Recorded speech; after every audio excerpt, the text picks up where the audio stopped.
Hey, what's up guys, Riff here. So today we're doing a follow-up to yesterday's video where we talked about the VTuber named Tomo Omari, a military tomboy horse girl VTuber. I know that's a mouthful, but this VTuber was being canceled for being apolitical. That's right, people were mad at this individual for wanting to keep politics out of their streams.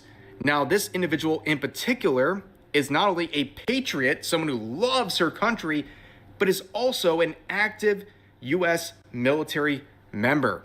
And of course, combine all those things, it makes people very mad. But recently they would confirm their opinion on things, saying that they are apolitical and that they don't want to address politics in their streams. They want their streams to be a form of escapism, something to get away from politics that are being shoved in people's faces pretty much at every corner of their life. In fact, they also acknowledge that people are mad about this stance to the point of issuing death threats.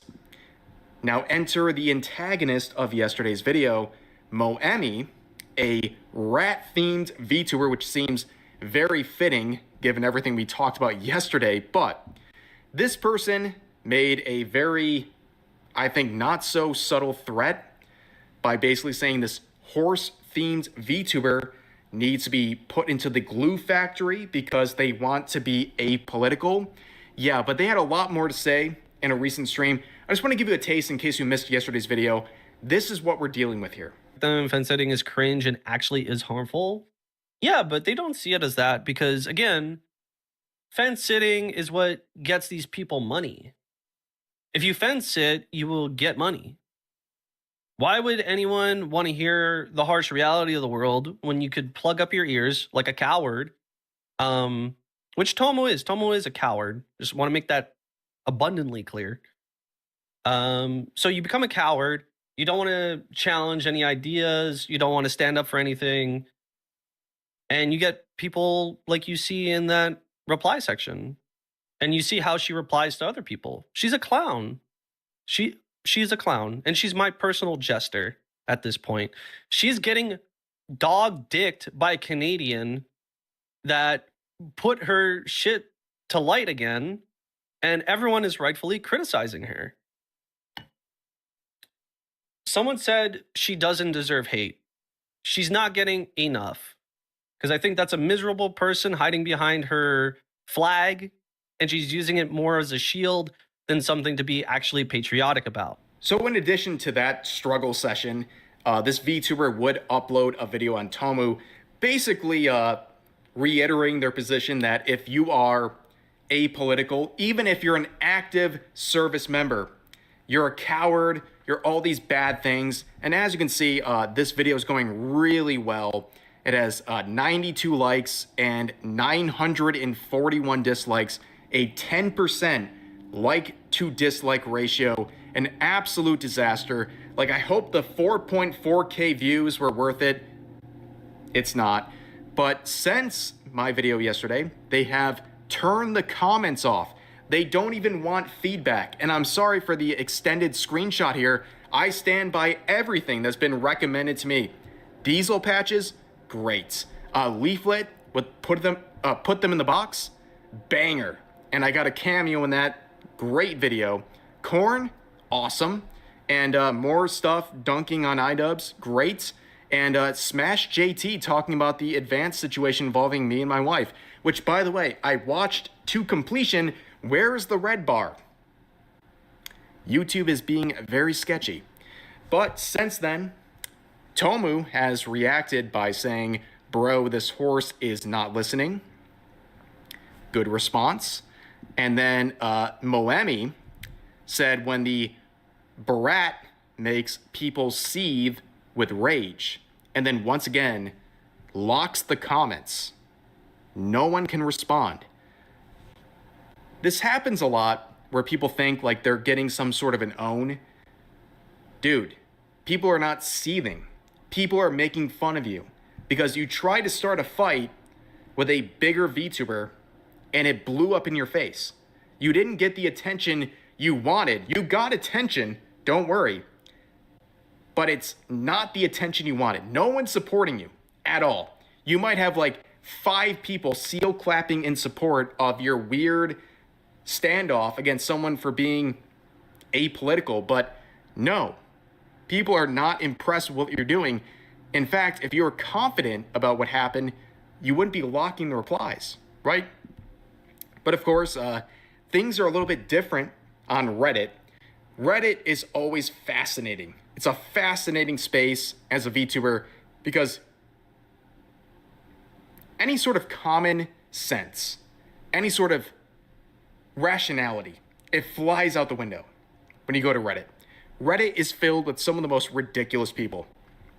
So as posted here, decided to check the opinion of the subreddit VTuber Drama on a hit piece video on Tomo Amari, and the replies were insane. They called her a grifter and a nationalist, meat-riding, echoing conservative talking points. Also, they hate her inherently for being active duty. So here's a screenshot with several replies saying, Tomo seems like a grifter and loser. Seen some of her clips about Canada. I suggest anyone trying to defend her to stop the mental gymnastics and realize crappy people come in all shapes and sizes. Being objective, she is a fence-sitting nationalist meat rider that only echoes conservative slop talking points and never dares to give criticism to the government she loves. To her, not loving your country 100% to the time means you don't truly love where you're from. Now, what's crazy is people like this on Reddit, they provide zero support. I know that's shocking, guys. I cannot believe that a Reddit thread is providing no source for what they're claiming. But yeah, this person is basically saying Tomu is a conservative grifter because she wants to be apolitical and made jokes about Canada. Interesting. Here's some more comments saying active service in the military. Yeah, keep sending her hate. Ooh, shiver me timbers. She might get some more down dutes on Reddit thanks to this person. They're right though. Tomu sucks. Actual garbage individual. I'm a recruitment tool for a branch of the regime killing people. This is a totally neutral action. When did any of that happen, by the way? Did any of that actually happen? Crazy stuff, but let's go to Reddit. This is their reception of the video. A reminder that the video made by Moemi has a 10% like to dislike ratio. And they got clowned on so hard that they literally removed the ability to reply on the video. And yet, 20 hours ago on the VTuber Drama subreddit, they said this: 4 minutes and 2 seconds of the pro ice horse getting absolutely cooked on by Moemi rats. Citation needed. Where was the point where they're getting cooked? I didn't see that. Did you see that? Nope, did not see any of that. Also, the pro ice, when did she ever say she was pro ice? You people are so spineless and so jaded. You want to hate on someone for serving their country in the military. What else do you say? They just hate her because she serves in the military. And anything she says, even if she wants to be apolitical and not have a stance on things, you make a caricature out of her. And you assume what she must think, even if she doesn't say it herself. Absolutely crazy stuff. But let's look at some more some more posts in the VTuber Drama subreddit. Rat streamer calls out performative patriot. Wow.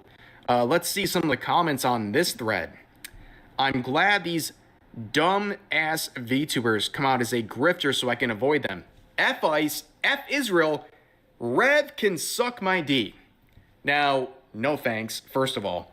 Second of all, I love the fact that no matter what happens in the VTubing scene, I'm always the first thing on these people's mind, right? Like, this has nothing to do with me whatsoever. This was even before I made my video talking about the situation. So this person was already thinking about me, and they put me on the same level as ICE and Israel. Like, in their minds, in the tiers of importance, it's ICE, Israel, Rev. That's crazy work, ladies and gentlemen. Absolutely crazy. But here's some of the comments saying, yup, the current political climate is showing everyone's true colors. Makes it nice and easy to avoid bigot grifters. Who is grifting? And explain why. Now, guys, I've been called a grifter every single day, okay? Every single day. Anyone who has a different opinion is being called a grifter. Reminder, grifter means someone who says an opinion they don't actually believe simply for monetary gain. Can you please show me where I don't believe what I'm saying? Or Tomu for saying something they don't actually believe for financial gain. They cannot. Of course they can't. It's impossible because there's no proof. Because these people simply cannot accept that people have different opinions than their own. But here's this reply right here saying, someone being apolitical is kind of the opposite of what a grifter would do though. If you're there for the grift, you'd constantly double down on everything instead of avoiding talking about politics. Oh my goodness.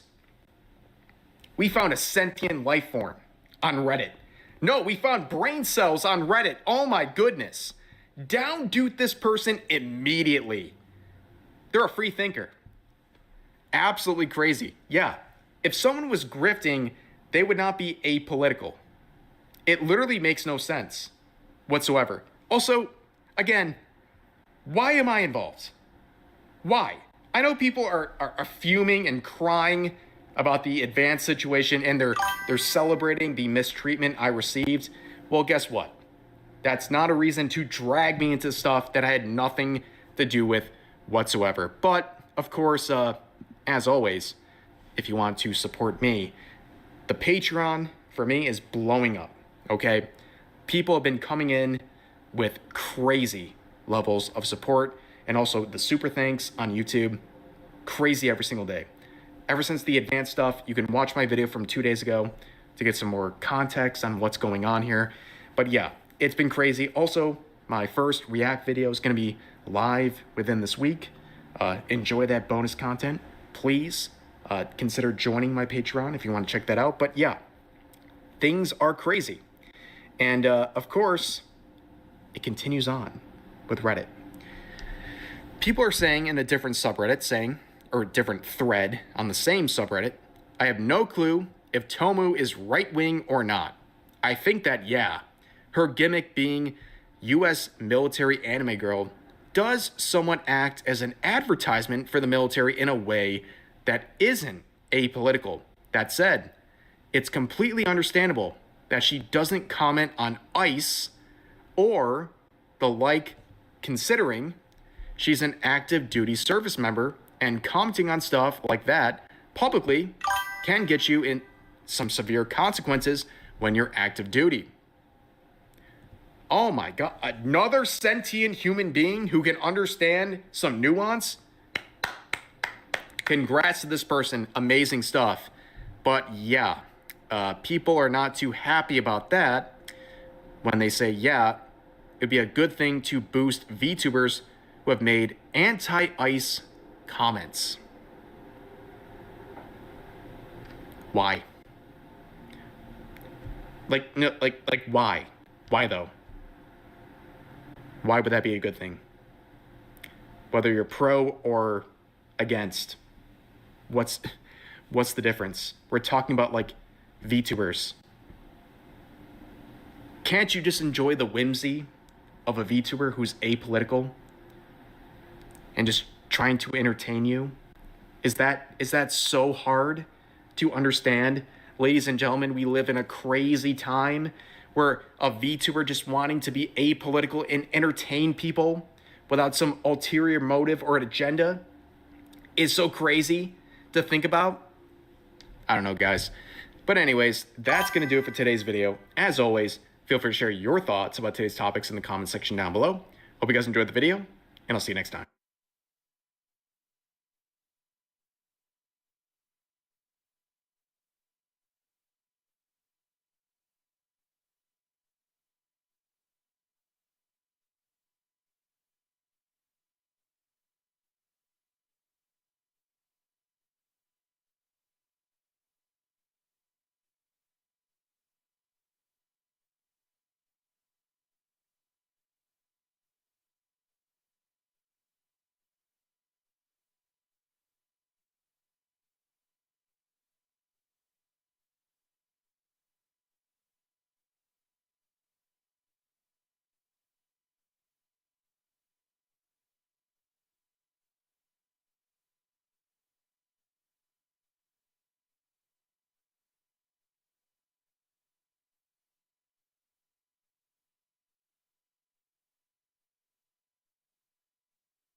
You gotta be fucking kidding me.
Where the fuck do all these people come from?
GameDeveloper.com is a website I've talked about a few times. This is a activist website LARPing as if it's a game developer website. And in particular, these activists are specifically a part of the AAA side of things mainly. They also hold this game developer conference, an annual in-person event, where they love to complain about the gaming industry and complain about gamers and act like the biggest victims out there. Notoriously, they held a screaming event, guys. Yeah, I've mentioned this a few times. This is just actually insane. I will play the clip again momentarily, just like 4 seconds of it. So I think a lot of people watching this are probably familiar with this. Let me just state this one more time. Game Developer held this annual conference, the Game Developer Conference, this in-person event. And one of the panels at the event, so to speak, was this outdoor scream that they held. They had a bunch of grown adults literally screaming as loud as they could to quote-unquote protest the state of the industry. By the way, the state of the industry that they're so mad about is a bunch of these fake people getting involved in the industry, these activists who genuinely don't care about games. And a lot of them have been getting fired for various reasons that we'll go into in a moment. But let me just play this clip. You can see for yourself if you haven't seen this already. And if you've seen this already, I apologize for forcing you through this 4 seconds of just clown world again. Now, this Scream event that these extremely bizarre grown adults held was, of course, a longer event than simply 4 seconds. I just don't want to play any longer than 4 seconds of that. That's enough. And I forgot to mention, by the way, that event, the whole GDC conference, is held in San Francisco, to the surprise of nobody. And these sort of AAA activist developers are, of course, the sort of people you see making wonderful, prestigious games like Concord and Dragon Age the Veilguard. And then when those games fail, they, of course, turn around and get mad at gamers, calling us chuds and far-right Nazis and all that stuff, simply for not buying their slop and for pointing out their ridiculous DEI policies that don't actually help improve the state of the industry or make games better. As a matter of fact, historically, it looked like those policies make games worse. But, you talk about their track record and how bad it is and how their policies are not helping. And as mentioned, they'll respond by calling you a chud, a bigot, or a far-right Nazi. These are buzzwords that they love to throw out to try to smear their critics. Obviously, it doesn't go well for them, and you can see what it gets them ultimately. Their games flop, and they have to cope by going outside in San Francisco at a conference and screaming. Yes, very, very reasonable people indeed. But why are we talking about these modern audience devs, these Veilguard people, if you will? Well, they recently published their recap of 2025, what they call the 2025 State of the Game Industry. And the first section here is what they're titling the Global Game Developer Community. And they say, the developers of 2025. The game industry continues to grow and change along with its players, while the industry remains largely white and male. A few key data points show how the developer community is becoming more diverse. Gender diversity in the game industry has seen a notable shift over the past few years. Women and non-binary developers now make up 32% of game devs, compared to 29% last year and 24% in 2022. Men still make up 2/3, 66% of developers. However, that number was 75% in 2020, meaning we've seen a 9-point change over the past 5 years. LGBTQ representation among developers has also increased, with 1/4 of respondents identifying as LGBTQ+, up from 21% in 2024. Nearly half, 43% of 18 to 24-year-old developers identify as LGBTQ+, and women developers are almost 4 times more likely than men to do so. Keep that in mind. And we'll take a brief look over at their website and their section DEI Sustainability, where they talk about building a better world through games and promoting policies such as diversity, equity, and inclusion, saying that they're dedicated to creating a safe space for the entire games ecosystem. This includes uplifting underrepresented voices in the industry, etc., etc. They even have amazing things such as pronoun tags and invisible disability stickers. It's pretty interesting that at the forefront of GameDeveloper.com and Game Developer Conference, they're not really talking about making good games and like what they can improve on for the next year and stuff like that. No, it's a bunch of virtue signaling stuff. Now, for anyone not familiar with this sort of discussion, let me easily explain why corpos push these sort of policies. And it doesn't come from a genuine concern. No, instead it comes down to money and power. Big surprise, right? First, the money aspect. These major corporations have what's called an ESG score, and that stands for Environment, Social, and Governance. And they raise this ESG score through pushing out DEI policies. DEI, of course, standing for Diversity, Equity, and Inclusion. With a higher ESG score, they can then turn around and get easier access to capital through ESG-focused funding, as well as better terms on loans and debt financing through what's called ESG-linked loans provided by major institutional investors such as BlackRock and Vanguard. And then there's the power angle. This one's even more clear-cut because these corpos attempt to use the industry, the gaming industry, to shoehorn in their own political rhetoric and ultimately to try to shoehorn this rhetoric into video games as well. For example, once again, Veilguard or Concord. Why do you think Concord put pronouns in the character selection screen? We've never really seen a hero shooter do that, right? I don't even think Overwatch, which Activision Blizzard is also very far in the DI stuff and ESG stuff, but I don't even think they took it that far. I don't think Overwatch has pronouns on the character selection menu. But Concord was like, hold up, hold my beer. I'll even outdo Overwatch and even outdo ActiBliz. Let's make this like DI slop game, and we'll even put pronouns on the character selection screen because they really wanted to raise that ESG score. And they also foolishly overestimated the modern audience, thinking that the so-called mythical modern audience would really buy and support their game. And yeah, how'd that work out for them? What'd they get? 697 concurrent players, I think it was, at their peak. Great job. But yeah, it's crazy that you can talk about these facts. What I just said is pure facts about what's going on in the gaming industry. And they'll turn around and call me a chud and a far-right Nazi for pointing out their own policies. And they'll deny this stuff is happening. And it's like, dude, you literally published this information. How are you going to deny this when I'm literally reading what you guys have verifiably published on your own website? Like, I didn't make this stuff up. I'm reading what they put out there.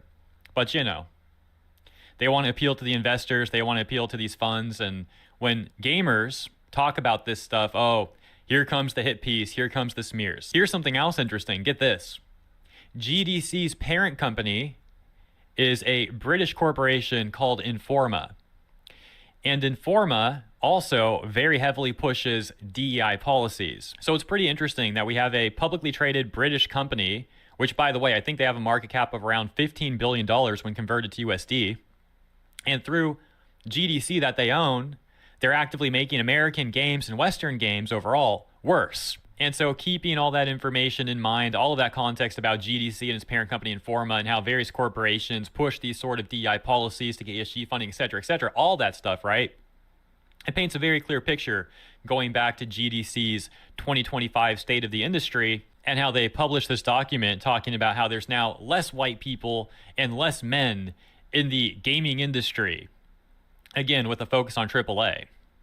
And they present this information as a good thing. They're basically saying, like, thumbs up, guys, there's less of them now. Back in 2024, it was also being reported that a GDC advisor named Marina Diaz went completely mask off about her hate for both white people and men. Apparently, deleting these tweets after people began to talk about them, saying things such as, I went from thinking I'm a terrible designer to consult and train teams at one of the biggest game companies in the world. Keep believing in yourself and F white men and gatekeepers. So on top of her being a completely mask-off bigot in that tweet, it's also a hilarious self-report. She basically inadvertently admits that she's a DEI hire at a corporation.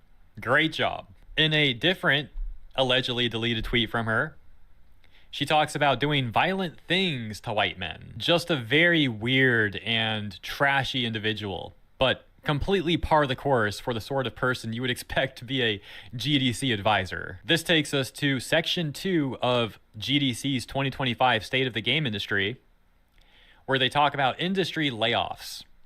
And they say, layoffs have become part of the industry with announcements now a weekly, if not daily occurrence.